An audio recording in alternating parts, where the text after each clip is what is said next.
Mabon happens on the autumnal equinox. So what now? What do I do with that information? Great question. Now that you know the holiday, you've got to know the historical context. What you want to think about is, why is this holiday being celebrated? Who celebrated it? How did they celebrate? And what impact still on my life? Mabon is a harvest festival. It is in the midst of apple season, corn, pomegranates, with the whole harvest thing. Basically, taking time to reflect and pause.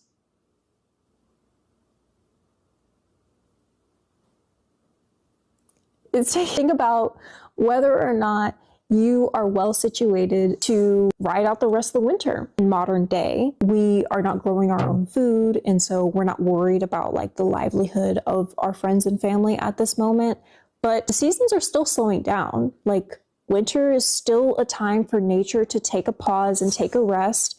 And we should try to do the same in at least like small ways. And I think that most people do kind of acknowledge fall to be like a time of coziness and to be together with family and friends and your community. This is also known as like the witches' Thanksgiving, because this is a time for you to take stock and be grateful for what you have and what you've been able to cultivate. This is all just a vibe. You're catching a vibe for the holiday. And this is how you can successfully plan a party, because you want to emulate and create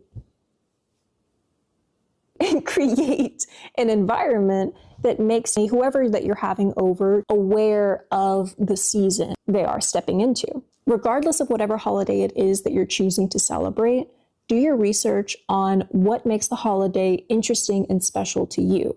For me, Mabon being associated with apples, being the story of Persephone. Because of that, I had apple cider spiked with gin, brown sugar, and rosemary for protection. Like, all of these things were part of my crafted cocktail. For dessert, this chocolate tart infused with oat milk and Earl Grey ganache, and we topped it with fresh pomegranate arils to kind of invoke that story of rich Hades, beautiful, bright Persephone, right? An invitation for me to educate people around the history of it, because everybody knows I'm a fucking nerd. And if you're in my house, your dinner's not free, okay? You're being held here. Sorry, that's the price you gotta pay. I really just want to create an environment that embodies the nature of the season and reminds people to take a step back and take a step into nature and just go with the flow a little bit, because I struggle with that, and acknowledge the passage of time and be grateful for it.